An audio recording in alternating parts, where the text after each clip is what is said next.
'విను' తర్వాత చాలా గ్యాప్ తీసుకొని వస్తున్నారు ఈ సినిమాతో. మధ్యలో ఒక 'రామ్‌కి' ఏదో స్క్రిప్ట్ చెప్పారు. అండ్ 'కళ్యాణ్ రామ్‌తో' కూడా అనౌన్స్‌మెంట్ వరకెళ్ళింది. ఆ మధ్యలో ఆ సినిమాలు ఏమైనాయి? ఈ సినిమా రావడానికి ఇంత గ్యాప్ ఎందుకు పట్టింది? యాహ్! చెప్తే చాలా పెద్ద కదండీ. సింపుల్‌గా చెప్పాలంటే బ్యాడ్ లక్ అనుకోవచ్చేమో. అంటే నేను ఖాళీగా లేను గానీ స్టోరీస్ రాయటం, అప్రోచ్ అవ్వటం, హీరోని కలవటం. యాక్చువల్లీ హ్మ్, ప్రాజెక్ట్స్ ఓకే అయినియి. షూటింగ్ వరకు వెళ్ళింది. మళ్ళీ మధ్యలో కొన్ని కొన్ని ఇష్యూస్ వల్ల ఆగిపోయిందనమాట. సో, ఒక్క హీరోతోటి ఏమైందంటే అగ్రికల్చర్ బేసిస్ స్టోరీ అయింది. ఆ టైంలో 'మహర్షి' రావటం అది పక్కన పెట్టాము. తర్వాత ఇంకో 'రిచ్ అండ్ పూర్' ఒక కాన్సెప్ట్ అనమాట. అది మీరన్నట్టు ఒక హీరోతో ఒకేసరికి ఈ లోపల అలవైకుంఠపురం వచ్చిందన్నమాట. మళ్ళీ అది పక్కన పెట్టాం. తర్వాత కరోనా వచ్చింది. తర్వాత ఇంకా కొన్ని కొన్ని వేరే ప్రాజెక్ట్స్ కూడా కొన్ని ఆహ్, ఒక వెబ్ సిరీస్‌ది వేరే ఒక పెద్ద ప్రొడక్షన్ హౌస్‌లో ఇంకో సినిమా అలా రకరకాలు అయినాయన్నమాట. సో, ఫైనల్లీ ఏది వర్కౌట్ అవ్వలేదు. సో, నేను మాత్రం స్టోరీస్ రాసుకుంటూ అప్రోచ్ అవుతూ ప్రాసెస్ మాత్రం జరుగుతోంది. అది ఇప్పుడు గుడ్ లక్ టర్న్ అయిందనుకుంటున్నాను. ఫైనల్‌గా జితేందర్ రెడ్డితో వస్తున్నమాట ఇప్పుడు.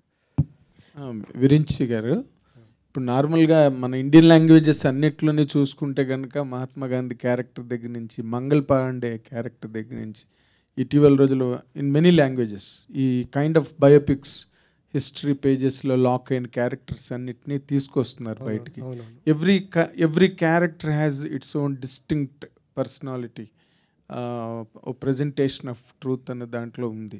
But when it comes to the point of reaching audience, వాళ్ళ కనెక్ట్ అయ్యే పాయింట్లు ఏంటి అన్నది ఇన్ జనరల్గా it's matter of discussion for any film. ఇప్పుడు ఈ సినిమాలో మీరు ఆ సేలియంట్ రాదర్ సిగ్నిఫికెంట్ పాయింట్స్ ఏంటండి ఆడియన్స్కి బాగా కమర్షియల్గా హుక్ చేయడానికి? థ్యాంక్ యూ అండి ఈ క్వశ్చన్ అడిగినందుకు. యాక్చువల్లీ ఏంటంటే ఏదో బయోపిక్ అంటే చాలామంది బయోపిక్స్ చేస్తున్నారు, పొలిటికల్ లీడర్స్ వస్తున్నాయి. ఎస్, నాకు కూడా బయోపిక్స్ అంటే భయం. యాజ్ ఏ ఆడియన్స్ నాకేంటంటే బయోపిక్స్ అంటే ఇప్పుడు మనకి ఎందుకు వాళ్ళ హిస్టరీ అనేది ఉంటుంది కదా. సో ఆ విషయంలో నాకు చాలా భయం పట్ట బయోపిక్స్ చూడటం అంటే కూడా. అంటే ఎందుకంటే రియాలిటీకి దూరంగా వెళ్ళటానికి కూడా ఛాన్స్ ఉండదు. కానీ లక్కీగా నాకేంటంటే వచ్చిన స్టోరీలో ఇందులో చాలా డ్రామా ఉంది. ఆయన లైఫ్లోనే బోల్డంత డ్రామా, బోల్డంత హీరోయిజం, అదేంటంటే ఒక లార్జర్ దాన్ లైఫ్ క్యారెక్టర్ మాట ఆయన.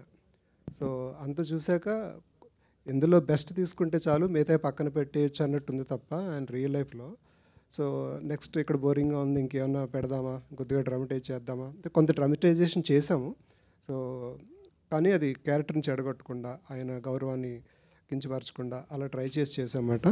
సో ఇందాక అన్నట్టు ఎక్కడేంటంటే ఒకసారి కథ స్టార్ట్ అయితే నేను ఆయన పొలిటికల్ లీడర్ ఏం కాదు, ఒక పార్టీకి ఆయనకి సంబంధాలు లేవు. కానీ నాకేంటంటే నాకు పాలిటిక్స్కి నాకు అసలు సంబంధం లేదు. కాకపోతే నాకేంటంటే ఇంత పవర్ఫుల్ క్యారెక్టర్, అంత జెన్యూన్ క్యారెక్టర్. సో నేను ఆయన స్టోరీ విన్న తర్వాత ఈ జితేందర్ రెడ్డి ఇంత పెద్ద రివల్యూషనరీ లాగా ఉన్నారు, అసలు ఏంటి చూద్దాం గూగుల్ చేస్తే ఎక్కడ ఆయన లేదన్నమాట. ఇదేంటిది ఎవరెవరి గురించి తెలుసు కానీ వీరి గురించి ఎక్కడ లేదేంటని నేనే షాక్ అయ్యమాట. సో ఆయన గురించి వాళ్ళ ఊరు వెళ్ళి కనుక్కున్నాక తెలుసుకున్నాక నాకు అసలు ఇది వదిలిపెట్టొద్దు అనిపించింది అనమాట. నాకేంటంటే ఏదైనా మనం ఎమోషనల్గా ఫీల్ అయితే అది గ్యారంటీ బాగా చేస్తాం కదా. సో ఉయ్యాల జంపాలైనా మజ్ను అయినా కూడా ఒక లవర్ హార్ట్ ఉంటుంది ఇందులో కూడా ఒక లవర్ హార్ట్ ఉంది. ఈ లవర్ ఏంటంటే ఒక అమ్మాయినే కాదు, ఒక దేశాన్ని ప్రేమించగలే ఒక పెద్ద లవర్ మాట ఇతను. సో ఈ లవర్ స్టోరీ నేను ఎందుకు చేయకూడదని దృష్టిలోనే నేను తీసుకున్న ఈ స్టోరీని. ఇందులో చాలా కమర్షియాలిటీ ఉంది.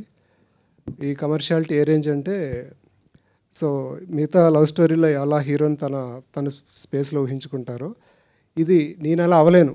అట్లీస్ట్ ఇలా అయిన వాళ్ళన్నా నాకు దగ్గర అయితే చాలు, నాకు ఇలాంటి మనిషి ఒకడన్నా నాకు పరిచయం అయితే చాలు అన్న రేంజ్లో ఈ క్యారెక్టర్ ఉందన్నమాట. సో అందువల్ల నేను డైరెక్షన్ చేయడానికి నేను అంతవరకు ఆలోచించాను తప్ప ఒకసారి స్టోరీ విన్న తర్వాత ఆ క్యారెక్టర్ నన్ను డ్రైవ్ చేసిందని చెప్పొచ్చు నేను. యాక్చువల్లీ అయితే మీరు ఇందాక చెప్పినట్టుగా జితేందర్ రెడ్డి గురించి, ఆయన గురించి గూగుల్లో కానీ ఎక్కడ there is no proper content అన్నది ఎక్కడ లేదు.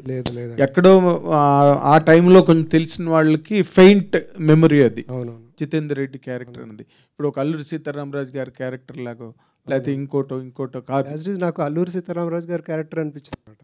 ఓకే, ఎందుకంటే ఆయన ఒక రెవల్యూషనరీగా ఒక 6-7 ఇయర్స్ మాత్రమే ఆయన బ్రిటిష్ వాళ్ళని గడగలాడించాడు. రెవల్యూషన్ ఉన్నది అంతే, ఒక 5-7 ఇయర్సే. కాకపోతే ఒక 5-7 ఇయర్స్ టోటల్ బ్రిటిష్ సామ్రాజ్యాన్ని గడగలాడించాడంటే అది మామూలు విషయం కాదు.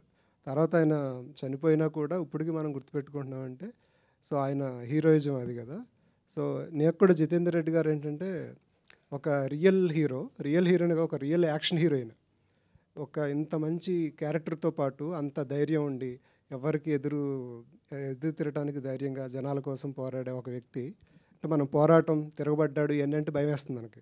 కానీ మీరు స్టోరీలోకి వస్తే కనుక సో అతన్ని డ్రైవ్ చేసే మోటివ్ ఏంటి, అతను ఎంతమంది విలన్స్ ఎంతమంది అటాక్స్ చేసినా ఆయన నమ్మిన ఒక ప్రిన్సిపల్ కోసం ఆయన అలా ముందుకు వెళ్తూ ఉన్నాడు అనే పర్స్పెక్టివ్లో మీరు చూస్తే దానికన్నా కమర్షియాలిటీ ఏది లేదన్నమాట. సో అందువల్లే నేను ఓకే. ఇప్పుడు రామ్ గోపాల్ వర్మ గారు చేసే సినిమాలన్నింటిలోని లక్ష్మీ ఎన్టీఆర్ కానీ లేకపోతే అదర్వైజ్ ఫిల్మ్స్ ఆయన చేసిన వాటిలో ఆ క్యారెక్టర్లు లుక్స్కు చాలా దగ్గరగా తీసుకొచ్చే ఆర్టిస్టులను ఒక ఎన్టీ రామారావు క్యారెక్టర్, చంద్రబాబు గారి క్యారెక్టర్ ఇట్లా పెడతారు. మీరు ఈ క్యారెక్టర్ ఫిట్టింగ్ రాకేష్ పర్ఫెక్ట్గా అట్లా ఉన్నాడా, లేకపోతే మీరు ఓన్లీ ఒక ఆర్టిస్ట్ని ప్రజెంట్ చేసినట్టుగానే చేశారు ఇందులో? నాకేంటంటే రిజెంబ్లెన్స్ అలా ఏం కాదు, రిజెంబ్లెన్స్ గురించి కాదు, కానీ ఆ ఎమోషన్ ఎవరి దగ్గర ఉందని చూస్తున్నమాట. నేను యాక్చువల్లీ మేము చైల్డ్ ఎపిసోడ్ స్టార్ట్ చేస్తాం, ఇంకా లేట్ చేయొద్దు త్వరగా చేద్దామని చెప్పి ఫిబ్రవరిలో షూటింగ్ స్టార్ట్ అయిపోయింది. ఫిబ్రవరిలో షూటింగ్ స్టార్ట్ చేశాక నెక్స్ట్ మార్చ్లో షూటింగ్ పెట్టుకుందాం అనే దాంట్లో హీరో ఇంకా ఫైనలైజ్ అవ్వలేదు మాకు. అప్పుడు మార్చ్, ఏప్రిల్, మే 3 months వెయిట్ చేసాం.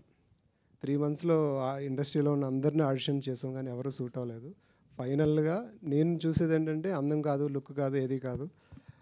నేను ఏదైతే కథలో చదువుతూ నేను ఇమాజిన్ చేసుకున్నప్పుడు ఒక జితేందర్ రెడ్డిని ఊహించుకున్నాను. సో ఆ జితేందర్ రెడ్డి ఆ ఎమోషనల్గా ఎవరన్నా నాకు ఇతనన్న ఒక ఫీలింగ్ ఎవరు తీసుకొస్తారని వెయిట్ చేస్తున్నప్పుడు ఫైనల్గా రాకేష్ దొరికాడనమాట. సో అప్పుడు ఇంకా ఫిక్స్ అయ్యాం, ఇంకా ఇంతకన్నా ఇంకెవరు అవసరం లేదు మనకి, he's the Jitender Reddy. Emotionally అంత పవర్ఫుల్, ఒక సోల్తో పాటు ఒక ఎనర్జీ, ఒక ఆవేశం, ఇవన్నీ దొరకటం అనేది చాలా కష్టం.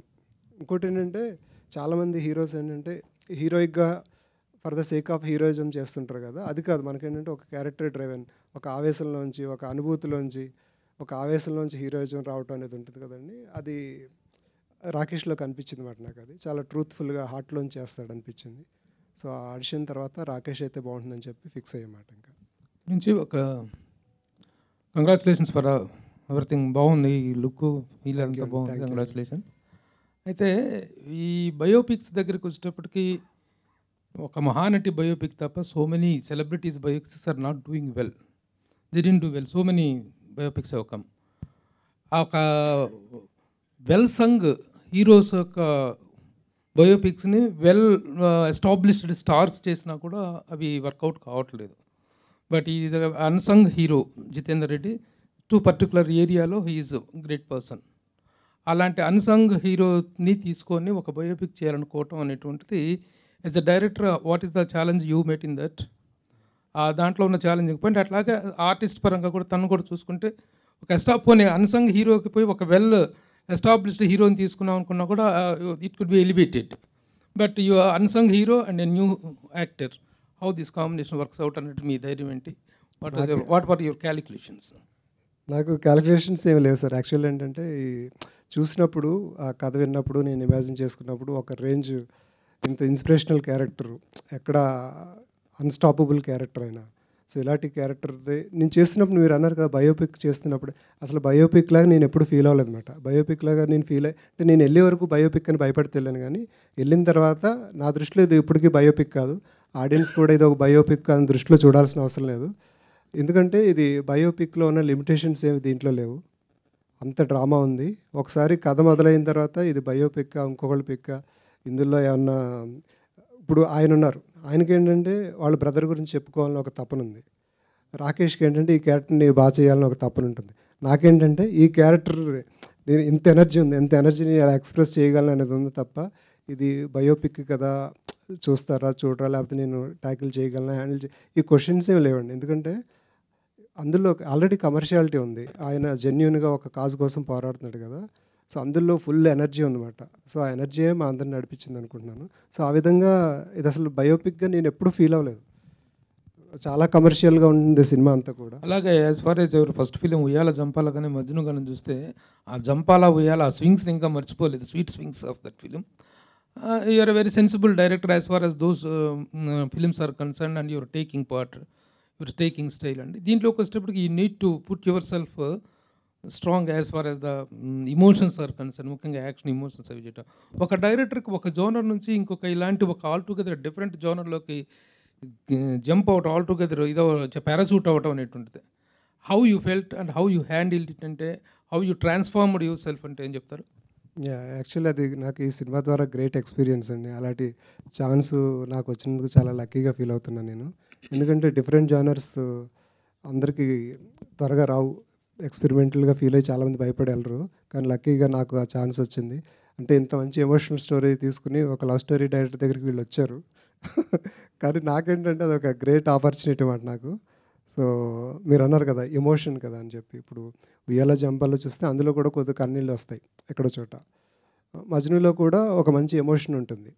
సో ఇందులో కూడా ఏంటంటే ఎవరైనా ఒక ట్రూత్ఫుల్గా ఒక పర్సన్ ఉంటే, నేను ఆ యొక్క క్యారెక్టర్ని ట్రూత్ఫుల్గా నేను బిలీవ్ చేస్తే, అది నేను కరెక్ట్గా పోర్ట్రే చేయగలిగితే అది ఆ ఎమోషన్ అందరికీ వస్తుంది అనేదే నా ఫీలింగ్ మాట ఫైనల్గా. సో నేను అది సక్సెస్ఫుల్గా హ్యాండిల్ చేశాను అనుకుంటున్నాను. సో నాకు బేసిక్గా ఒకప్పుడు శ్రీశ్రీ గారి మహాప్రస్థానం బుక్ ఉంటుందండి. అందులో ఒకటి ఉంటుందన్నమాట. అంటే ఒక పక్కన గుండెల్లో అగ్నిగోళాలు మండిపోతుంటే కళ్ళల్లో మాత్రం కన్నీళ్ళు రాలిపోతుంటాయి అన్నమాట.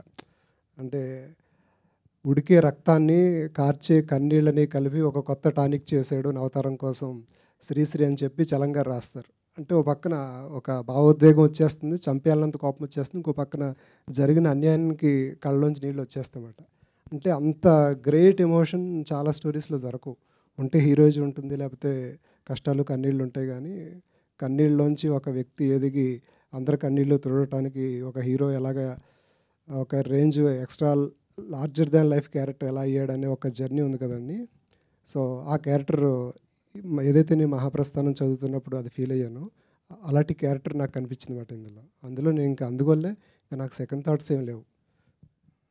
ఓకే, విరించి గారు, నాగార్జున గారు పరిచయం చేసిన ఒక డైరెక్టర్ తర్వాత ఇమ్మీడియట్గా మంచి ఫామ్లో ఉన్న స్టార్ హీరో నాని చేసిన మజ్ను, ఇంత పెద్ద బ్యానర్స్తోని పరిచయమైన మీరు ఇంత గ్యాప్ రావడం అనేది నాకు తెలిసి 2 మంచి సక్సెస్ఫుల్ ఫిలిమ్స్ తర్వాత ఒక డైరెక్టర్ 7 ఏళ్ళు ఖాళీగా ఉండడం అనేది నాకు తెలిసి ఫస్ట్ టైం.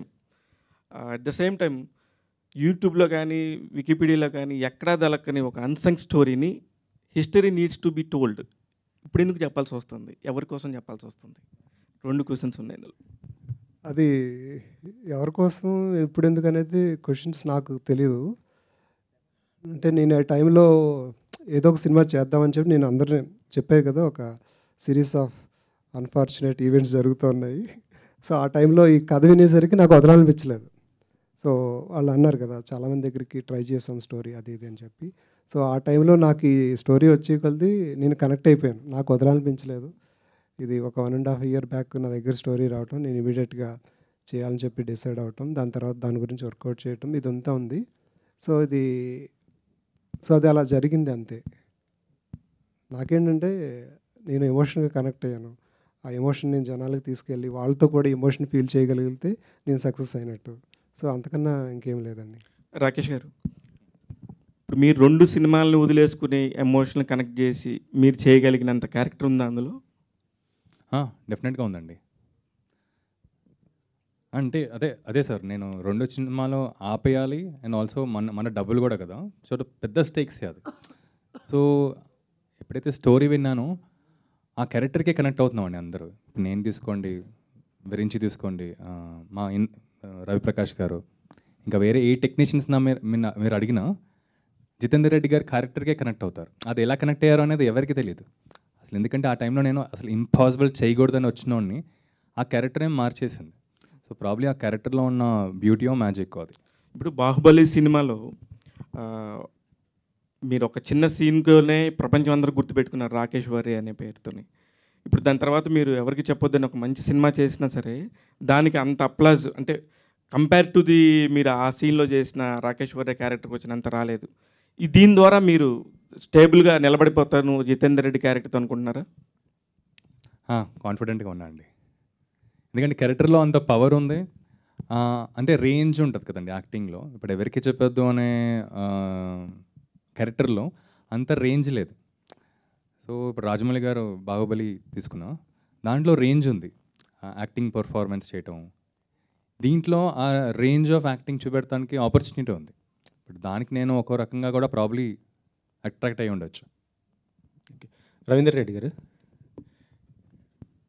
అంటే ఇది రియల్ స్టోరీయే, రియల్ సంబంధించిన, అంటే 1980స్కి ఆ టైంలో జరిగినటువంటి ఒక ఇన్సిడెంట్, అది తెలంగాణకు సంబంధించినటువంటిది. అంటే అప్పుడు ఇంపాక్ట్ ఉండేటువంటి ఆ స్టోరీ ఇప్పుడున్నట్టు పరిస్థితులకి ఇప్పుడు తీసుకొస్తున్నారు కదా. సో ఇప్పుడు మొత్తం కూడా మారిపోయింది, జనరేషన్ మారింది, ఉన్న సిచ్యువేషన్స్ అన్నీ మారిపోయాయి. ఇప్పుడు ఎంతవరకు ఆడియన్స్కి ఇది రీచ్ అవుతుంది అనుకుంటున్నారు? అంటే మీరు ఒక బ్రదర్గా మీ బ్రదర్ పైన తీసుకోవడం అదొక మీకు అనిపించవచ్చు, కాకపోతే రిసీవింగ్ ఎలా ఉంటుంది అనుకుంటున్నారు అసలు మీరు? ఆడియన్స్కి ఎంతవరకు రీచ్ అవుతుంది అనేది మేము చెప్పలేం. నాకంటే ఎక్కువ నాకు తెలిసి మీకే ఎక్కువ ఐడియా ఉంటుంది. బట్ ఏంటంటే జితేందర్ రెడ్డి గారు ఆ క్యారెక్టర్ అది మనము 1980లో జరిగినటువంటి 80 to 87 బేసిక్గా 7-8 ఇయర్స్ స్టోరీ అది. ఆ టైంలో జితేందర్ రెడ్డి గారు వారి హిస్టరీ, వారి చరిత్రలో జరిగినటువంటి కొన్ని సంఘటనలు అన్నీ చూపించలేము, కానీ కొన్ని అట్లీస్ట్ కొన్ని సంఘటనలను ఇప్పుడు జనరేషన్కు చెప్పాలి.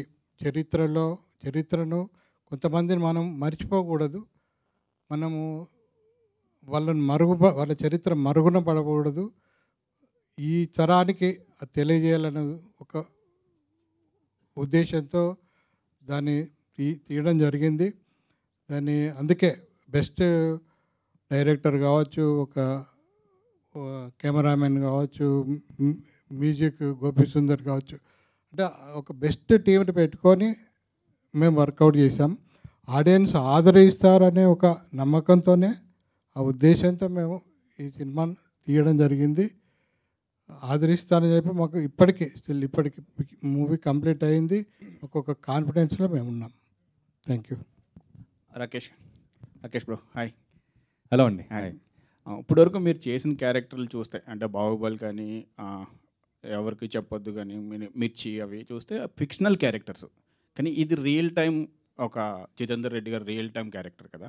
ఈ క్యారెక్టర్స్కి మీరు ప్రిపరేషన్ ఏం చేశారు? అంటే మామూలుగా వాళ్ళ ఫ్యామిలీ మెంబర్స్ కానీ వాళ్ళకి కానీ తెలిసి ఉంటుంది ఇలా ఉంటారని. సో ఆ క్యారెక్టర్లో మీరు జీవించడానికి ఎలా చేశారు, ఏం ప్రిపరేషన్ చేశారు? గుడ్ క్వశ్చన్ అండి. సో బేసికలీ ఇది నాకు చాలా ఇంపార్టెంట్ క్వశ్చన్. ఒక యాక్టర్కి మోటివేషన్ వచ్చేది అసలు ఏంటి ఆ క్యారెక్టర్ ఎలా బిహేవ్ చేస్తాడు అనేది. నాకు అడ్వాంటేజ్గా ఎందుకు ఫీల్ అయ్యానంటే ఇది నిజంగానే ఉన్న క్యారెక్టర్ కదా. సో కల్పితం, ఫిక్షనైజ్ ఏం చేయట్లేదు. సో నాకు ఇంకా ఈజీ అయిపోయింది. ఇప్పుడు రవీందర్ గారితో మాట్లాడి అసలు ఆయన బిహేవియర్ ఎలా ఉండేది, ఫర్ ఎగ్జాంపుల్ ఆయన ఎలా కూర్చుంటారు, ఎలా నడుస్తారు, ఎలా మాట్లాడతారు, ఫ్రెండ్స్తో ఉన్నప్పుడు అసలు ఆయన జోవియల్గా ఉంటారా, వింటారా, ఎక్కువ మాట్లాడతారా. సో ఇవన్నీ నాకు ఫస్ట్ టైంగా వచ్చేసింది. అండ్ గురించి మేమందరం కూర్చుని ఓకే ఇలా అనుకుంటున్నాం, సో ఎలా బిహేవ్ చేసుకుంటాం అనేది ఇలా గ్రూప్గా చేసిందే అండి. సో ఇంకా ఈజీ అయిపోయింది యాక్చువల్గా చెప్పాలంటే. ఓకే అండి, ఆల్ ది బెస్ట్. విరించి గారు, అండ్ మీరు అంటే ఇప్పుడు ఇది జగిత్యాల్లో తెలంగాణ ప్రాంతంలో జరిగిన ఒక సాయుధ పోరాటం, లేదా ఆయన పోరాటం చేశాడు. సో మీకు కొత్త ఈ కల్చర్ కానీ ఇది కానీ మీరు అటు సైడ్ నుంచి, సో మీరు ఇందులో ఇన్వాల్వ్ అయ్యి చేయడానికి ఎంతవరకు మీరు ఇన్వాల్వ్ చేయగలిగారు? అంటే ఈ కల్చర్లోకి, ఆ క్యారెక్టర్లోకి, కథలోకి మీరు ఇన్వాల్వ్ అవ్వడానికి. అంటే యాక్చువల్లీ ఎమోషన్ ఉన్నప్పుడు, అంటే ఇప్పుడు వెళ్ళి ఫారెన్ హీరోస్ కూడా వచ్చి ఇక్కడ యాక్ట్ చేస్తున్నారు, హిందీ డైరెక్టర్లు తెలుగు, తమిళ డైరెక్టర్ తెలుగు. సో లాంగ్వేజ్ అనేది పెద్ద బ్యారియర్ కాదు, ఇంకా స్లాంగ్ అనేది అసలే కాదు కదా. సో ఆ విధంగా అదే ఇబ్బంది లేదండి అసలు. అంటే మేజర్గా ఒక క్యారెక్టర్ ఉన్నప్పుడు ఆ క్యారెక్టర్ని ఎలా మనం జనాల్లో తీసుకెళ్ళాలి, ఎంత ఎమోషనల్గా తీసుకెళ్ళాలి అనేది అదే మెయిన్ టాస్క్ కాబట్టి. ప్రకాష్, ఈ టీంలో పోలిస్తే you are the senior actor. And అంటే ఈ చేస్తున్న క్యారెక్టర్స్ కూడా ఆల్ దీస్ ఇయర్స్ మనం చూస్తున్నాం. తను ఒక క్యారెక్టర్ ఉన్నాడు అంటే ఒక మంచి ప్రామినెన్స్ ఉంటుంది అనేటువంటిది. దీంట్లో what kind of character you are portraying and how it helps to the strength of the story? Thank you అండి, ముందు మంచి మాటలు చెప్పారు నా గురించి, థ్యాంక్ యూ. ఈ కథ మొదలయ్యి ఈ కథను ఒక మలుపు కూడా తిప్పే క్యారెక్టర్ నేను చేసిన గట్టయ్య క్యారెక్టర్ అనమాట. సో డెఫినెట్లీ నేను నిజంగానే పోలీస్ క్యారెక్టరు రా అని చెప్పి జ్ఞానశేఖర్ గారు చెప్పినప్పుడు మళ్ళీ పోలీస్ క్యారెక్టర్ ఇందులో చేయడానికి ఏముంటుంది అని చెప్పేసి అనుకున్నా. కాకపోతే సేమ్ ఎలాగా రాకేష్ కథ విన్న తర్వాత ఆ క్యారెక్టర్ గురించి తెలుసుకున్న తర్వాత జితేందర్ రెడ్డి గారి గురించి తెలుసుకున్న తర్వాత ఎంత ఎమోషనల్గా ఫీల్ అయ్యారో నాకు కూడా ఆ జితేందర్ రెడ్డి గారి క్యారెక్టర్ చెప్పిన తర్వాత ఆ క్యారెక్టర్కి నేను చేసిన గట్టయ్య క్యారెక్టర్కి ఉన్న రిలేషన్షిప్ ఏంటి, అలాగే నేను చేసిన గట్టయ్య క్యారెక్టర్ అదే ప్రాంతం నుంచి వస్తున్నప్పుడు అసలు జితేందర్ రెడ్డి గారి గురించి తెలుసుకుని గట్టయ్య క్యారెక్టర్ ఎంత ఇన్ఫ్లుయెన్స్ అయి ఉన్నాడు అనేది తెలుసుకోవడం, ఇదంతా కూడా డెఫినెట్లీ చాలా సోల్ ఉన్న సినిమా అనిపించింది, చాలా సోల్ ఉన్న కథ అనిపించింది. ఇందాక కూడా అదే నేను చెప్పింది, ట్రైలర్ చూస్తేనే ఆ పంచ్ ఏంటి, ఆ బీట్ ఏంటి, అసలు దీనికి ఎంత పవర్ ఉన్నది అనేది తెలుస్తూ ఉంటుంది. సో డెఫినెట్గా నేను చేసిన ఎన్నో క్యారెక్టర్లో ఈ క్యారెక్టర్ ఒకటి డెఫినెట్గా నాకు ఒక చక్కటి సాటిస్ఫాక్షన్ ఇచ్చింది. ఇప్పుడు ఇలాంటి ఫిల్మ్స్ చేసినప్పుడు identity is very important. 80s time పీరియడ్లో సంబంధించినటువంటిది కదా. ఆ టైంలో ఆ ఏరియాలో పర్టికులర్గా ఈ ఇన్సిడెంట్స్ని ఐడెంటిఫై చేయటం కానీ, అప్పటి పొలిటికల్ కాన్ఫ్లిక్ట్స్, అప్పటి పొలిటికల్ కాంటెంపరీస్, ఈ ఐడెంటిఫికేషన్ ఆఫ్ ద సబ్జెక్ట్ గురించి ప్రేక్షకులు రిలేట్ అవ్వటం ఎంతవరకు ఉంటుంది అనుకుంటున్నారు? ఆ మేజర్ ఇన్సిడెంట్స్ ఏమైనా ఉన్నాయా అట్లాంటివి? అంటే నేను రకరకాల లాంగ్వేజెస్లో మూవీస్ చూస్తుంటాం కదండి.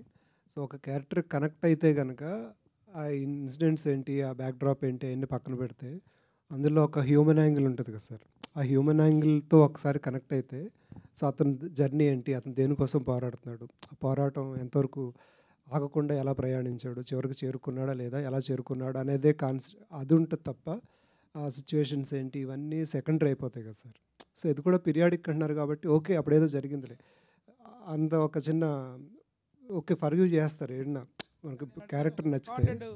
కంటెంట్ ఏమైనా ఉందా ఆయన చేసినటువంటి ఫైట్ కానీ, చేసినటువంటి అప్పటి క్యారెక్టర్స్ కానీ, ఆయన మీద పోలీసు యాక్షన్స్ కానీ, అలాంటి ఆ ఫైట్ రికార్డెడ్ ఫైట్ ఉందా అని అడుగుతున్నాను నేను.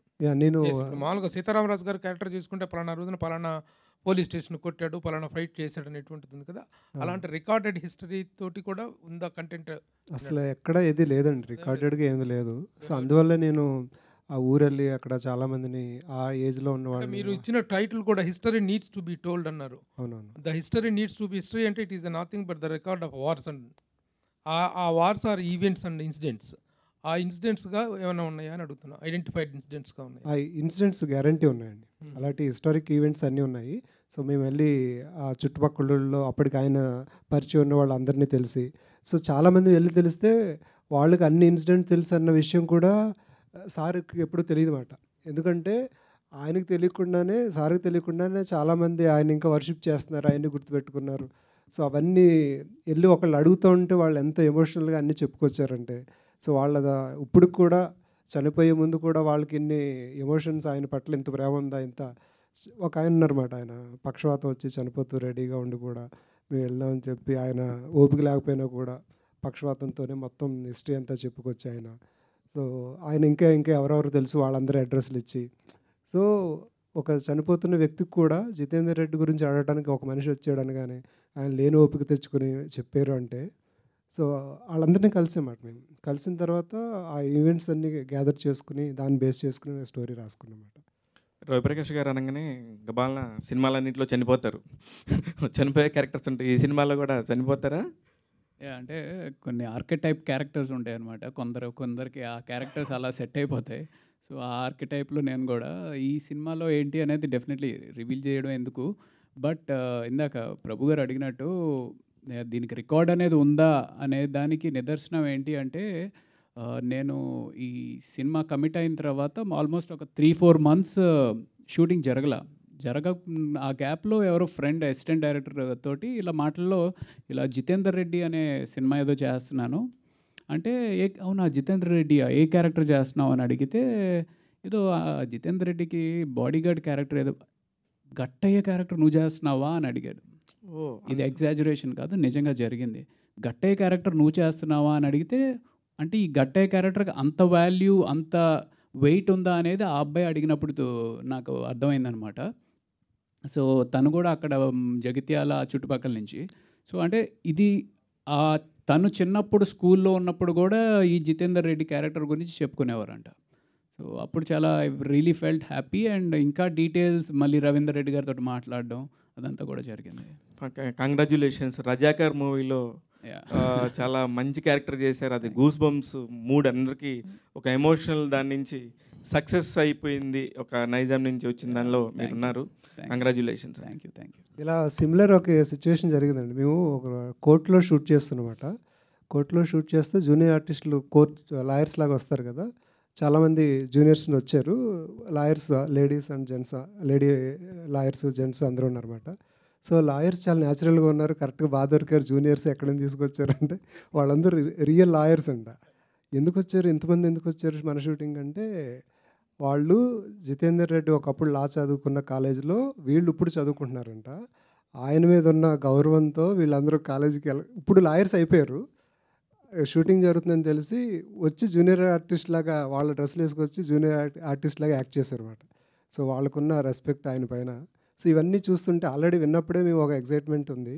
సో ఇవన్నీ జరుగుతుంటే కూడా మాకు సో ఆ ఎనర్జీ ఇచ్చిందన్నమాట. అది రవీందర్ రెడ్డి గారు ఇక్కడ రవీందర్ రెడ్డి గారు, ఎన్టీఆర్ గారు వాజ్పేయి గారు టైంలో జరిగిన ఇన్సిడెంట్స్ ఏమన్నా ఉన్నాయా? దీని పొలిటికల్ యాంగిల్ కూడా ఉందని అంటున్నారా, నిజమేనా? పొలిటికల్ యాంగిల్ ఏం లేదండి మూవీలో. ఆయన అప్పుడున్న రాజకీయ పార్టీ ఇప్పుడు లేదు, ఇప్పుడున్న రాజకీయ పార్టీ అప్పుడు లేదు. ఇప్పుడు 1985 మధ్యలో జరిగిన ఇది, దాంట్లో పొలిటికల్ అనేది మూవీలో ఒక చిన్న పార్ట్. దాంట్లో పొలిటికల్ పార్టీకి సంబంధం లేదు. పార్టీకి సంబంధం లేకుండా అతని లైఫ్లో పాలిటిక్స్ అనేది ఒక చిన్న పార్ట్ మాత్రమే. అది కొంత వరకే ఉంటుంది. మిగిలిన స్టోరీ అంతా అంటే యాక్చువల్గా అతన్ని బేసిక్గా ఈ మూవీ అతని లైఫ్లో జరిగిన ఇన్సిడెంట్స్లో ఈ పాలిటిక్స్ అనేది చాలా చిన్న పార్టు. దానికి పెద్ద ఇంపార్టెన్స్ ఏం లేదు.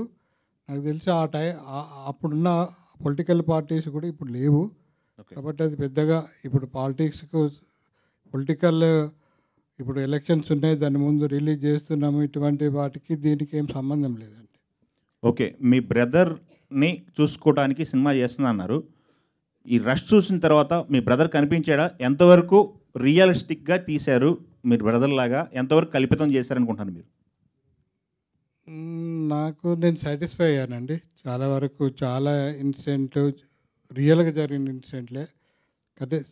కాకపోతే మీరు ఇందాక బయోపిక్ అన్నారు. బయోపిక్ అంటే రియల్గా ఇన్సిడెంట్సే కానీ దాన్ని బయోపిక్ అన్నారు. ఇప్పుడు అల్లూరి సీతారామరాజు సినిమా కృష్ణది అల్లూరి సీతారామరాజు సినిమా ఎట్లా తీసామో ఇది కూడా అంతే అనుకోవచ్చు. అది బయోపిక్ అనుకుంటే ఇది కూడా బయోపిక్. అట్లనే ఉంటాయి, అన్నీ ఉంటాయి సినిమాలో.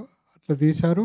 కాకపోతే రియల్ ఇన్సిడెంట్స్కు చాలా దగ్గరలో, అంటే నేనైతే 100% సాటిస్ఫై అయ్యాను. చాలా అంటే ఈ తీసిన ఈ సీన్స్ గురించి కంటే కూడా అతన్ని కొన్ని అనేక సంఘటనలు లైఫ్లో జరిగినవి చూపించలేకపోయాను అనేది ఒక నాకు ఉందే తప్ప తీసినంత వరకు 100% సాటిస్ఫై అయ్యాను. ఓకే, అయితే జితేందర్ రెడ్డి గారి హిస్టరీ చాలా వరకు తెలియదు, ఎవరికి తెలియదు, చాలా వరకు కదా అసలు తెలియదు. బట్ జితేందర్ రెడ్డి గారు ఎంతకాలం జీవించారు, ఏ వయసులో చనిపోయారు? ఫ్యామిలీ ఉందా, పెళ్ళయిందా, ఫ్యామిలీ ఉందా? లేదండి, పెళ్ళి అవ్వలేదు. తను 27 years ఏజ్లో చనిపోయారండి. తను అంటే జగిత్యాల ఏరియా వచ్చి జగిత్యాల, కరీంనగర్, ఒకప్పటి కరీంనగర్ జిల్లా, ఇప్పుడు జగిత్యాల కూడా జిల్లా అయింది. కరీంనగర్, జగిత్యాల, గోదావరి కానీ, మంచిర్యాల, వరంగల్ ఆ ఏరియాస్ అంతా కూడా జితేందర్ రెడ్డి పేరు అందరికీ తెలుసు, చాలామందికి తెలుసు. ఇప్పుడు జనరేషన్ 35 years గ్యాప్ వచ్చింది కాబట్టి తను ఎవరు అని చెప్తే గుర్తుపడతారు ఇప్పటికీ. Okay, thank you. స్టూడెంట్ లీడర్గా, ఆ తర్వాత ఒక కొన్ని ఇన్సిడెంట్స్, కొన్ని సమాజంలో జరుగుతున్న కొన్ని అసాంఘిక కార్యక్రమాలు అంటారు కదా, అటువంటి సోషల్ ఎలిమెంట్స్ మీద తను ఫైట్ చేయడం తర్వాత అది లైఫ్ అంటే తను స్టూడెంట్ లైఫ్ నుండి స్టార్ట్ అవుతుంది. అక్కడ నుండి తను లైఫ్లో ఒక్కొక్క ప్రతి దాని మీద ప్రతి సమస్యకు అతను ఏ రకంగా పోరాటం చేసిండు అనేది ఈ మూవీలో ఏమండి చంపేశానండి, చెప్తానండి. విరించి గారు యాక్చువల్గా మీరు ఇంతకుముందు ఇక్కడ సార్ ఇంతకుముందు మీరు చేసిన ఫస్ట్ ఉయ్యాల జంపాల, తర్వాత మజ్ను, ఈ రెండు ఏంటంటే ఒక చిన్న rom com kind of things ఉంటాయి, ఎమోషన్స్ ఉన్నా కూడా. బట్ కాకపోతే ఈ సినిమాకి వచ్చేసరికి ఏంటంటే టోటల్గా ఒక డిఫరెంట్ జోనర్. ఇప్పుడు ఆర్టిస్టులు ఎలా అయితే ఒక సినిమాతో హిట్ అయిన తర్వాత వాళ్ళని టైప్ క్యాస్ట్ చేసి అలాంటి క్యారెక్టర్సే వస్తాయో, డైరెక్టర్స్ కూడా అలాంటి ఒక ఇది ఉంటుంది కదా. అంటే ఈ జితేందర్ రెడ్డితో మీరు వేరే కైండ్ ఆఫ్ సినిమా కూడా చేయొచ్చని ప్రూవ్ చేసుకోవడానికి కూడా ఒక కారణమా మీరు యాక్సెప్ట్ చేయడానికి, లేదంటే ఓన్లీ జితేందర్ రెడ్డిలో ఉన్న ఆ సోలేనే మిమ్మల్ని నడిపించింది ఈ సినిమాకి?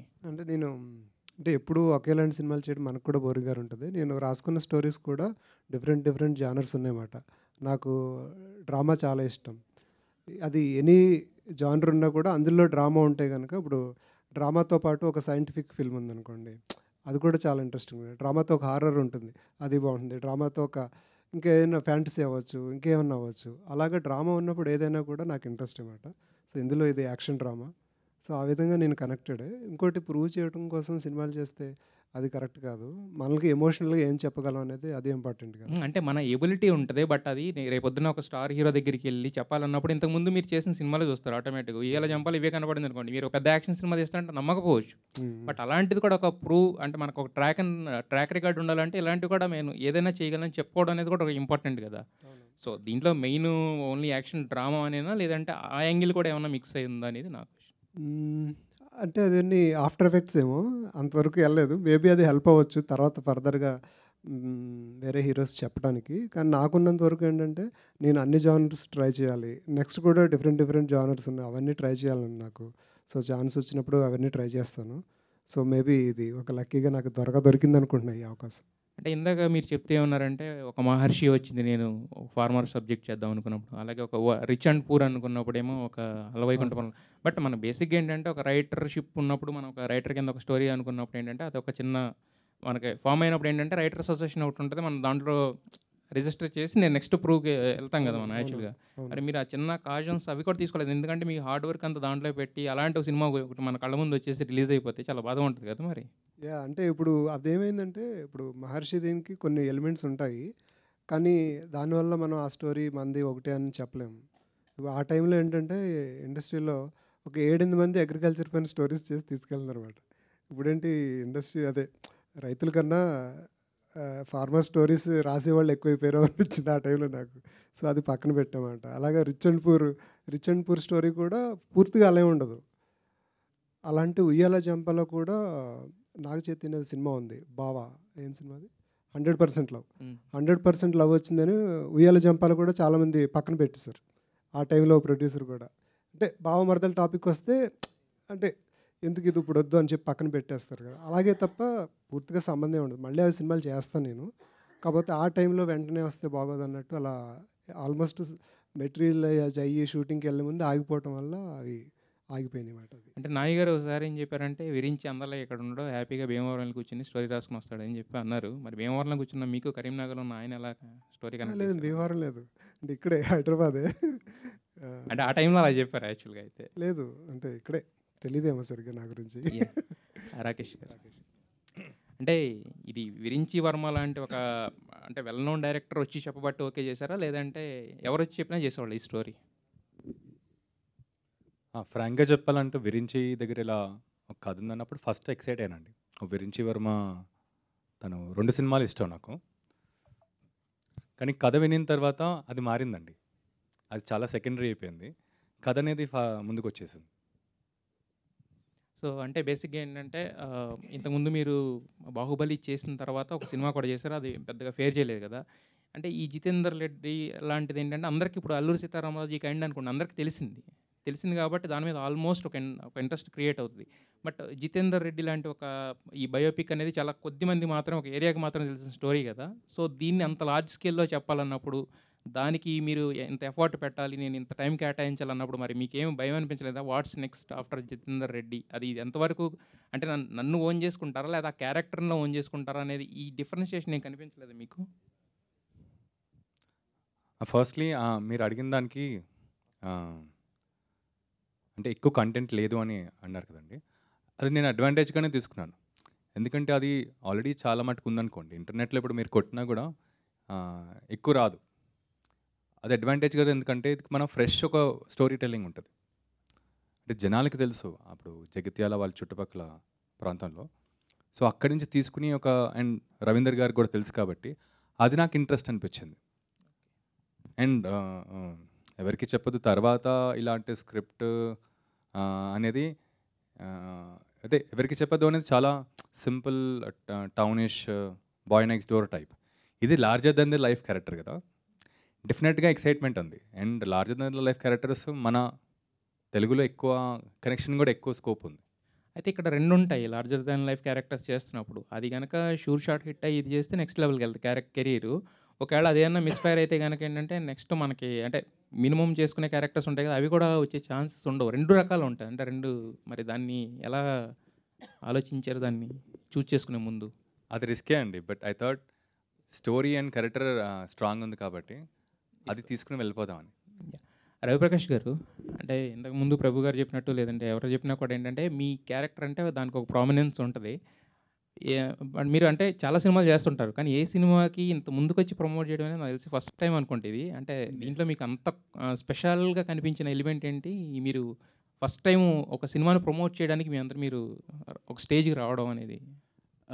ఇందులో పర్టికులర్గా చెప్పాలి అంటే ఇందాక రాకేష్ చెప్పినట్టు 4 పిల్లర్స్ ఏవైతే రాకేష్ చెప్పాడో, అటు ప్రొడ్యూసర్ గారు కానీ, డైరెక్టర్ గారు విరించి గారు కానీ, అలాగే కెమెరామెన్ జ్ఞానశేఖర్ గారు అండ్ మా ప్రొడక్షన్ చూసుకున్న వాణి గారు, వీళ్ళందరూ ఏంటి అంటే when a proper story and when a proper character is being portrayed with a proper support of these kind of people, అదేంటంటే మనం సినిమాతో కనెక్ట్ అయిపోతాం, ఆ ప్రాజెక్ట్ తోటి కనెక్ట్ అయిపోతాం.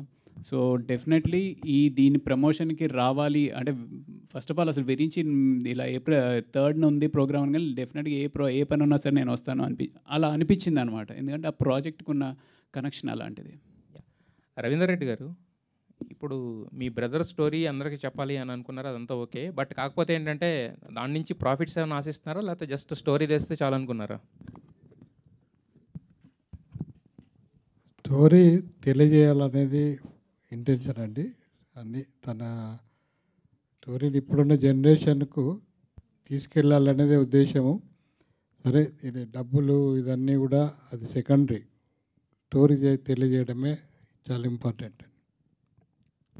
రాకేష్ గారు, రాకేష్ గారు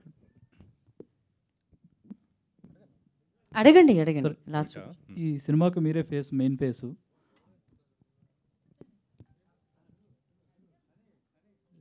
ఇది అంటే జితేందర్ రెడ్డి ఆ క్యారెక్టర్ విన్నప్పుడు మీరు ఆ క్యారెక్టర్లకి పరకాయ ప్రవేశం చేయాల్సి వచ్చినప్పుడు ఆయన గురించి ఏం స్టడీ చేశారు అసలు మీరు? రవీందర్ గారి దగ్గర అయితే ఫుల్ ఇన్ఫర్మేషన్ ఉందండి. ఫస్ట్ అయితే నేను ఇక్కడికి వెళ్ళే కన్నా ఫస్ట్ రవీందర్ గారితో అండ్ వాళ్ళ ఫ్యామిలీ మెంబర్స్తో కూర్చుని అక్కడి నుంచి స్టార్ట్ చేస్తే కరెక్ట్ అనిపించింది. సో విరించి మేమందరం కూర్చుని ఇన్ఫర్మేషన్ తెలిసిన తర్వాత అది అనుకున్నామండి, ఎలా కూర్చుంటే బాగుంటుంది, ఎలా నుంచుంటే బాగుంటుంది, ఎలా నుంచుంటారు, నేను ఎలా మాట్లాడతారు వాళ్ళు. సో బేసిక్ హోంవర్క్ అయితే చేసాం. ఇంకా అదే ఓకే. అంటే ఆ క్యారెక్టర్ మీరు చేస్తున్నప్పుడు అందులో హార్డ్ హీటింగ్ ఎలిమెంట్స్ ఉంటాయి కదా, అవి మీకు ఏవి ఎక్కువ నచ్చాయి? And conviction. అండ్ ఏ పని చేసినా కన్విక్షన్తో చేస్తారు. అంటే కాన్ఫిడెన్స్ అనేది ఎప్పటికీ ఉంటుంది, ఒక కన్విక్షన్తో ఉంటారు. సో అది నచ్చింది నాకు ఆయనలో. ఓకే అండి, రవీందర్ రెడ్డి గారు, అంటే మీ బ్రదర్ స్టోరీని చెప్పడానికే మీరు ఇండస్ట్రీలోకి వచ్చారా లేక ముందు సినిమాలు కంటిన్యూ చేస్తారా ప్రొడ్యూసర్గా? ముందు ఏం ఆలోచించలేదండి. అసలు ఈ మూవీ స్టార్ట్ అయ్యకముందు, ఈ మూవీ షూటింగ్ స్టార్ట్ చేయకముందు నేను ఎప్పుడు కూడా అసలు షూటింగ్ కూడా ఎప్పుడు చూడలేదు. అటువంటిది సరే కేవలం ఈ మూవీని తీసుకురావాలనే ఉద్దేశంతో తీసాము. సరే ఫర్దర్ తర్వాత ఏంటి అనేది ఇప్పుడైతే ప్రస్తుతానికి మేము ఆలోచించట్లేదు. Okay, next question. రాకేష్ అన్న, మీరు ప్రభాస్ గారితో మిర్చి చేశారు అండ్ బాహుబలి చేశారు. సో ఆయనలో నుండి మీకు నచ్చిన క్వాలిటీ అంటే ఏం చెప్తారు? ప్రభాస్ అనే బేసికలీ అందరూ అన్నయ్య అని పిలుస్తాం. నేను సింప్లిసిటీ అండ్ ఆయన ఆఫ్ స్క్రీన్ సింపుల్గా ఉన్న ఆన్ స్క్రీన్ ఏదైనా చేయగలుగుతారు, లైక్ ఒక రెబెలియస్ క్యారెక్టర్ లాగా. సో అది నాకు ఇష్టం అనమాట, ఆ transformation. Come to the point, దీని గురించి చూస్తే అంటే ఫస్ట్ మా ఒక సినిమాలో ఇంకా చెప్పలేము చాలా ఉంది అని అన్నారు. సో దీనికి పార్ట్ 2 ఉండొచ్చా ఏమైనా? పార్ట్ 2 అనేది ఇంకా డైరెక్టర్ చాయిస్ అండి. ప్రస్తుతానికైతే పార్ట్ 1కి అయితే ఆలోచించాం.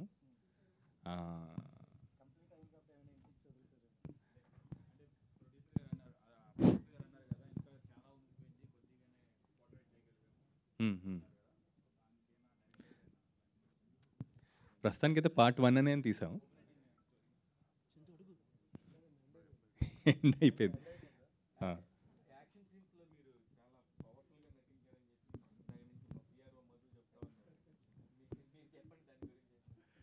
బేసికలీ యాక్షన్ స్క్రిప్ట్స్, యాక్షన్ కథలు చాలా ఇష్టం అండి. నాకేంటంటే ఎక్కువ యాక్షన్ కథలు అనేది ఈజీగా అంతా దొరకవు కూడా, దొరికినా అంత కన్విన్సింగ్గా ఉండదు. సో నాకు ఎప్పుడైతే ఇది దొరికిందో నాకు ఇంకా ఇది ఫుల్ మీల్స్, ఇంకా మనం ఆల్ అవుట్ వెళ్ళిపోవచ్చు దీని మీద అని, ఇంకా అలా. యా, రాకేష్ గారు, this is Chandu, anchor from filmy looks. So మీరు ఇండస్ట్రీలోకి వచ్చి 10 to 12 years అవుతుంది అండ్ మంచి సినిమాలు చేశారు, మంచి క్యారెక్టర్స్ చేశారు. ఇందాక మీరు మాట అన్నట్టు నాకు సరైన బ్రేక్ రాలేదు అని అన్నారు. సో దానికి రీజన్ ఎప్పుడైనా అబ్జర్వ్ చేశారా, లేకపోతే ఏదైనా విషయం నుంచి మీరు రిలీజ్ అయ్యారా? నేను ఎందుకు ఇంకా కొంతమందితో కంపేర్ చేసుకుంటే కొంచెం బ్యాక్ ఉన్నాను, ఇంకా నేను అనుకున్నది ఇంకా స్టార్డమ్ లేకపోతే బిజీ హీరోగా కానీ యాజ్ ఎ ఆర్టిస్ట్గా కానీ ఇంకా బిజీ అవ్వలేదు, ఏమన్నా మీలో ఉన్నాయా మైనస్లు? అంటే కొంచెం మొహమాటం, లేకపోతే ఏదైనా ఒక సినిమా గురించి వెళ్ళి డైరెక్టర్ని నేను ఈ క్యారెక్టర్ చేస్తాను అడగపోవటం, ఇలాంటివి ఏమైనా ఉన్నాయా మీలో? అంటే నేను కాన్స్టెంట్గా అయితే నేను ఎప్పుడు ఏదో ఒకటి చేస్తూ ఉంటాను, అదైతే రిలాక్స్ అయితే అవ్వను. సో నేను చేసిన ఇప్పుడు ఫస్ట్ అయితే నేను క్యారెక్టర్ రోల్స్తోనే స్టార్ట్ అయ్యాను. ఎందుకంటే నాకు కూడా ఇండస్ట్రీ అనేది ఇప్పుడు ఏ బ్యాక్గ్రౌండ్ లేదు కాబట్టి ఫస్ట్ తెలుసుకుని ఇలా వద్దామని. సో హీరోగా స్టార్ట్ అవడానికి ఏంటంటే నాకు లేట్ అయింది. ఎందుకంటే నాకు కొన్ని సినిమాలు స్టార్ట్ అయ్యి అవ్వక అప్పుడు నాకు నేను చేసుకున్న సినిమా ఎవరికి చెప్పొద్దు. సో ఎవరికి చెప్పొద్దు తర్వాత సినిమాలు ఏంటనేది అప్పటికే అనుకున్నాం, కానీ అదే చెప్పా కదండి, 2 సినిమాలు ఇంకా ఆపేసి ఇది చేయాల్సి వచ్చిందని. సో ఈ సినిమా తర్వాత ఇంకా ఉంటాయి. అంటే లైక్ రియాలిటీ మాట్లాడితే అంటే రాకేశ్వర్ అంటే ఇండస్ట్రీలో పీపుల్స్ కొంతమందికి తెలుసు, బట్ బయట జనాలకి రాకేశ్వర్ అనగానే చాలా తక్కువ మంది గుర్తుపడతారు. అదే బాహుబలిలో ప్రభాస్ గారు తలనరికి వేస్తాడు కదా, ఆయన అనగానే అందరూ ఎక్కువగా గుర్తుపడతారు. ఈ సినిమా తర్వాత రాకేశ్వర్ రే అనే పేరు ఇక వినపడుతూ ఉంటుందా, లేకపోతే ఎక్కువగా రీచ్ ఉంటుందా జనాలకి అనేది? జితేందర్ రెడ్డి అని వినిపిస్తుంది. థ్యాంక్ యూ అన్న, కొన్ని రోజులు. Thank you so much. Last question. Virinchi గారు, జితేందర్ రెడ్డి గ్లిమ్స్ చాలా ప్రామిసింగ్ ఉందండి. సో ఇది 1980sలో జరిగిన అన్హిడెన్ అండ్ అన్స్టోల్డ్ స్టోరీ. సో ఈ మెటీరియల్ ఎలా గ్యాదర్ చేశారు మీరు? అంటే ఎవరికి తెలియని స్టోరీ ఇది, ఎలా ఎంతవరకు యాక్యురేట్గా తీశారు ఈ స్టోరీని? ఆడియన్స్ని ఎలా రిసీవ్ చేసుకోవాలి ఈ స్టోరీ నుంచి? అదే ఇప్పుడు యాజ్ ఏ బ్రదర్ ఆయనకి కొంత తెలుసు కదా. సో ఆయన ఈ స్టోరీ జరిగినప్పుడు ఆయన కూడా మొత్తం ఒక పర్సన్ కూడా బ్రదర్ అయినా కూడా డే అండ్ నైట్స్ ఉంటారు కదండి. ఆయనకు కొన్ని విషయాలు తెలుసు, వాళ్ళ జితేందర్ రెడ్డి గారి సిస్టర్ కొన్ని విషయాలు తెలుసు, వాళ్ళ మదర్కి కొన్ని విషయాలు తెలుసు, తర్వాత ఫ్రెండ్స్కి కొన్ని విషయాలు తెలుసు. మోస్ట్లీ ఎక్కువ ఫ్రెండ్స్కి తెలుస్తాయి కదా. ఆ ఫ్రెండ్స్ కూడా రకరకాల ప్లేసుల్లో ఉన్నారు, చాలామంది చనిపోయారు. సో వాళ్ళందరినీ కలిసి కనుక్కోవటం, సో అందరినీ ఒక 1 week వెళ్ళామాట. ఆ చుట్టుపక్కల ఊళ్ళో వాళ్ళ ఫ్రెండ్స్ అందరినీ వెళ్ళి వాళ్ళందరినీ కలిసి ఆ డేటా తీసుకున్నమాట. సో దాని నుంచి ఫైనల్గా ఇందులో మనం ఏదేది మనకి కథలో యాడ్ అవుతుంది అనే దాంట్లో అలా వర్క్ చేసుకుని చేసామాట. జితేందర్ రెడ్డి గారు ఇక్కడ మీరు స్టూడెంట్ లీడర్ అని చెప్పారు. సో కానీ ఇక్కడ గ్లిమ్స్లో చూస్తే ఒక సీన్ దగ్గర నక్సలైట్ సీన్ చూపించారు. సో జితేందర్ రెడ్డి గారికి నక్సలైట్స్కి ఏమైనా కనెక్షన్ ఉందా? ఉందండి. మీరు సినిమా చూస్తే ఇది ఒక్క దగ్గర ఇప్పుడు ఎలా పొలిటీషియన్స్ వచ్చి వెళ్తారు, నక్సలైట్స్ వచ్చి వెళ్తారు, ఈ స్టార్టింగ్లో కాలేజ్ ఎపిసోడ్ ఒకటి ఉంటుంది, ఇలా త్రూఅవుట్ ఆయన లైఫ్ స్టోరీ అంతా ఉంటుంది కదా. So on the pages wise అందరూ వచ్చి వెళ్తుంటారు అనమాట. మనం కనెక్ట్ అయ్యేది మాత్రం ఈయన సింగిల్ గోల్ ఉంటుంది ఓవరాల్గా. ఆయన సింగిల్ గోల్, ఆయన వెళ్ళే రూట్లో మనం కనెక్ట్ అయ్యి వెళ్తుంటాం అన్నమాట. ఆ గోల్ ఏంటి, ఆయన ఏ రూట్లో వెళ్తున్నాడు, ఆయన ఎంత ఇదిగా వెళ్తాడు అనేది సినిమా అన్నమాట. Last question please. చాలా రోజులు అయింది మిమ్మల్ని చూసి. ఇప్పుడు అంటే గ్లిమ్స్ కానీ లేకపోతే ట్రైలర్ లాంచ్ ఈవెంట్స్ కానీ, you have many friends in industry. మీరు ప్రొడ్యూస్ చేసిన సినిమాకే మీరు ఒక టాప్ హీరోని గెస్ట్గా తీసుకొచ్చారు. బట్ దీనికి ఎందుకు తీసుకురాలేదు, ఫ్యూచర్లో ఏమైనా తీసుకొస్తారా లేదా అంటే ఏం చెప్తారు? ఇది కావాలని మనం అవాయిడ్ చేసామండి ఈ ఈవెంట్కి అయితే. ఎందుకంటే ఇది జస్ట్ పర్సనల్గా మన టీము అండ్ మీడియా అండ్ చుట్టుపక్కల ఉందామని అలాగా పెట్టుకున్నాం. సో సిన్స్ మనకి అడిగారు కాబట్టి నెక్స్ట్ ట్రైలర్ ఈవెంట్ అనుకుంటున్నాం. So trailer event followed by pre release and so ఇది సో డెఫినెట్గా అప్పుడు ఇంక్లూడ్ చేద్దామని. అన్నయ్యని పిలిచే ఛాన్స్ ఉందా ప్రభాస్ గారిని? ఓకే, చూద్దాం, ట్రై చేస్తా, వేచి చూద్దాం. యా రాకేష్ లాస్ట్ సార్, మీరు యాక్టింగ్ చేశారు అండ్ ప్రొడక్షన్ కూడా చేశారు ఇప్పుడు రీసెంట్గా. సో బోత్ బ్యాలెన్స్ చేసుకుంటూ ఇప్పుడు ఈ ప్రొడక్షన్ చేయడం అనేది అంత ఈజీ కాదు, ఎందుకంటే మీరు దగ్గరుండి ఆ సెట్స్లో ఏం జరుగుతుంది చూసుకుంటూ మీరు ముందుకెళ్ళాలి. అట్ ద సేమ్ టైం ఇది చేసుకుంటూ వచ్చారు జితేందర్ రెడ్డి అనేది. సో రెండు కంపేర్ చేసుకుంటే విచ్ వన్ యూ ఫీల్, అంటే మీరు ముందు నుంచి యాక్టింగ్లో ఉన్నారు, సడన్గా ప్రొడక్షన్లోకి వెళ్ళడం అండ్ ఏది డిఫికల్ట్గా మీకు అనిపిస్తుంది, ఏ దాని మీద ఎక్కువ బేస్ అవుదాం అనుకుంటున్నారు?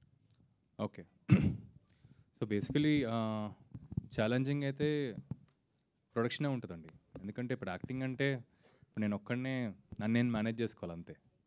ఇప్పుడు ప్రొడక్షన్ అనేది చాలామందిని మేనేజ్ చేయాలి అండ్ కమ్యూనికేషన్లో ఉండాలి. So to answer your question, production అనేది మచ్ ఛాలెంజింగ్. అలా అని చెప్పి నాకేంటంటే ఎంజాయ్ చేస్తా ప్రొడక్షన్. ఎందుకంటే నేను మోర్ ఓవర్ ఇప్పుడు నేను ప్రొడ్యూస్ చేసే సినిమాలన్నీ కొత్త డైరెక్టర్స్తో లేకపోతే కొత్త యాక్టర్స్తో అలా పనిచేయాలనుకుంటాను, కొత్త టెక్నీషియన్స్ అని. సో ఇది నా అజెండానా లేకపోతే గోల్ అనుకోండి. సో అది నాకు ఇష్టమైంది ప్రస్తుతానికి.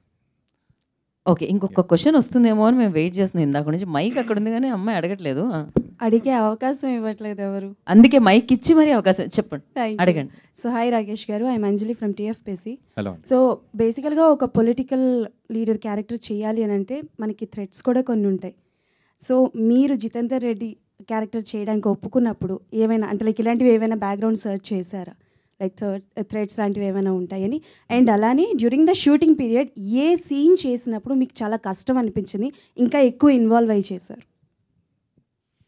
ఫస్ట్ క్వశ్చన్కి అయితే థ్రెడ్స్ అనేది ఎవరిని టార్గెట్ చేయట్లేదండి, సినిమాలో టార్గెట్ చేయట్లేదు కాబట్టి. సో నాకు ఇప్పుడు కథ విన్నప్పుడు కూడా ఈవెంట్స్ అనేది వీళ్ళని తక్కువ చేయటము లేకపోతే వీళ్ళని ఎక్కువ చేసి చూపెట్టడం అలా లేదు. సో క్లీన్గానే ఉంటుంది. సో థ్రెడ్స్ అనే వరకైతే ఆలోచించలేదు.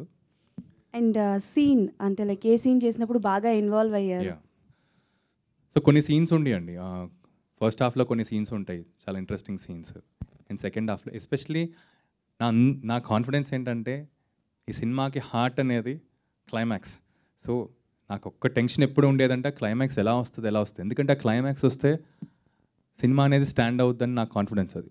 సో క్లైమాక్స్ బాగా వచ్చింది అండ్ నా ఫేవరెట్ సీన్ అయితే ఆ క్లైమాక్సే. This is the last one. So trailer teaser release అయిన తర్వాత, ఫస్ట్ గ్లిమ్స్ రిలీజ్ అయిన తర్వాత ఇండస్ట్రీ నుంచి వచ్చిన ఫస్ట్ రెస్పాన్స్ ఏంటి అండ్ ఎవరి దగ్గర నుంచి వచ్చింది? ఇప్పుడే రిలీజ్ అయింది కదా, ఒకసారి ఫోన్ చూసుకుందాం తర్వాత మెల్లిగా. అసలు ఆ చాయిస్ ఇవ్వలేదు, ఆ ఛాన్స్ ఇవ్వలేదు మనం. ఇప్పుడే గ్లిమ్స్ వచ్చింది కాదు. యాక్చువల్లీ మెన్షన్ చేశారు జితేందర్ రెడ్డి గారు నాట్ పొలిటీషియన్ అని చెప్పి, ఈజ్ అ స్టూడెంట్ లీడర్ అని. ఫస్ట్ రెస్పాన్స్ మీ దగ్గర నుంచి వస్తే బాగుంటుంది. ఏమనిపించింది? What you feel? బాగుంది, very nice, thank you so much. Wait for it. Hi Virinchi.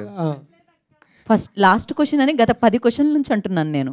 Last ఏంటో అర్థం కావట్లేదు. అడగండి, పర్లేదు అడగండి. ఇక మైక్ ఎలాగో మీరు చెప్తున్నారు, అది గుర్తుపెట్టుకోండి. అది మళ్ళీ నేను కంటిన్యూ చేస్తాను. సారీ, చెప్పండి. Mohan from Andhra Jyothy. His story needs to be told and అదేంటంటే హిస్టరీ అండ్ హిస్టోరీ రెండు కలిపి పెట్టారు, అది చాలా బాగుంది. అండ్ ఇంకోటి ఏంటంటే మీరు జితేందర్ రెడ్డి గ్రేట్నెస్ని పీపుల్కి ఇంట్రడ్యూస్ చేయాలనుకున్నారు, but it's coming in the time of elections. So ఇది ప్రజెంటే ఎలక్షన్స్ మీద ఏమైనా ఇన్ఫ్లుయెన్స్ చేస్తుందా ఈ స్టోరీ కానీ, ద టేకింగ్ ఇట్స్ ఐడియాలజీ అసలు ఎలక్షన్స్కి ఇప్పుడున్న గవర్నమెంట్కి దేనికి సంబంధం లేదండి. ఇది ఓన్లీ ఒక లార్జర్ దాన్ లైఫ్ క్యారెక్టర్ అంటున్నా కదా, సో చాలా డ్రామా ఉంటుంది. సో మీరు ఒక యాక్షన్ స్టోరీలో ఒక రివెంజ్ డ్రామా ఉంటుంది కదండి, ఇది ఒక జస్ట్ సింపుల్గా చెప్పాలంటే ఒక రివెంజ్ డ్రామా. సో అంతకు మించి పొలిటికల్గా పెద్ద ఆలోచించడానికి ఏమి ఉండదండి. అండ్ ఇంకోటి ఏంటంటే ఇదంతా మీరు just you heard about him but you don't see him. So ఇక్కడ ఫిక్షన్ ఎంత ఉంటుంది అండ్ క్రియేటివ్ లిబర్టీ ఎంత ఉంది? క్రియేటివ్ లిబర్టీ తీసుకున్నది కూడా ఏంటంటే ఆయన క్యారెక్టర్ని తగ్గకుండా ఆయన దేనికోసం పోరాడుతున్నాడో, ఆయన కాజ్ ఏంటో, సో ఆడియన్స్ కనెక్ట్ చేయడానికి కోసం ఏదైతే యాడ్ చేయాలి అవి యాడ్ చేసామట. పర్సంటేజ్గా కింద చెప్పలేదు కానీ ఒక ఎమోషనల్ జర్నీగా ఆయన్ని యాజ్ ఇట్ ఈజ్గా ముందుకు తీసుకెళ్ళడానికి వెళ్ళాము. సో ఆ విధంగా చూస్తే ఇప్పుడు అంటే ఇది యాడెడ్, ఇది ఒరిజినల్ అని చెప్పడానికి లేదన్నమాట, అన్నీ మెర్జ్ అయి ఉన్నాయి. Yeah, thank you so much. Thank you media for your questions. And yeah, Jitender Reddy గారి గురించి ఫైనల్గా ఒకటి మాత్రం మెన్షన్ చేయాలి వీరేంద్ర వర్మ గారు. ఆయన పొలిటీషియనా జితేందర్ రెడ్డి గారు? కాదు. Yeah, please be note this point. ఎందుకంటే ఆయన స్టూడెంట్ లీడర్ అనమాట. ఆయనది ఒక కథ ఉంది, ఆ కథ మనందరికీ చూపించబోతున్నారు. ఆయన వెరీ పవర్ఫుల్ పర్సన్. సో ఆ పర్సన్ స్టోరీ ఏంటి అనేది మనం May 3rd చూడబోతున్నాము. జితేందర్ రెడ్డి గారి కథని మనం సెలబ్రేట్ చేసుకోబోతున్నాం వెండి తెర మీద.